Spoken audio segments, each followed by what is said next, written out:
এবং বগলামুখী কবচ রয়েছে 2খানা।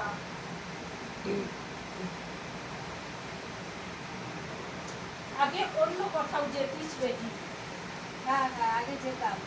কিছু জিনিস ধারণও করেছিলিস? হ্যাঁ করেছিলাম, কিন্তু তারপরেও আমি ঠিক করি না, মানে মানে পুরোপুরি ঠিক হয়ে উঠতে পারছি না। মাথাটা টাল খাচ্ছে, তারপর গ্যাস উঠছে, পেটে আমাশা হচ্ছে, এগুলো আমার আগে ছিল না। 5 মাস ধরে এরকম চলছে না। তোর তো নাম লেখা রয়েছে যে ওই বিপদ যে নিয়ে আসবে, যে ক্রিয়াগুলো করছে, ওরা নাম লিখে রেখেছে।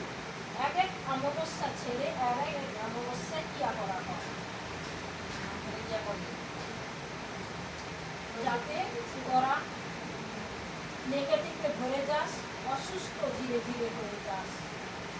যেখানে গেছিল সেখানেই করেছে। অনেক তো ঔষধ খেয়েছিস, অনেক তো ডাক্তার দেখিয়েছিস, কোনো মতেই ঠিক হতে পারছিস না।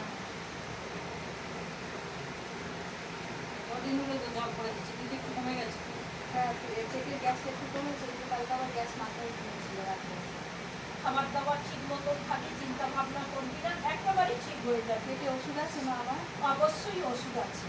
আচ্ছা, আর আমার শক্তি যারা আছে, সেই শক্তি বেটা ছেলে মেয়ে ছেলে না?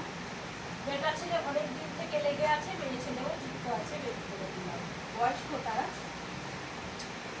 বয়স বেশিরভাগটাই হয়েছে।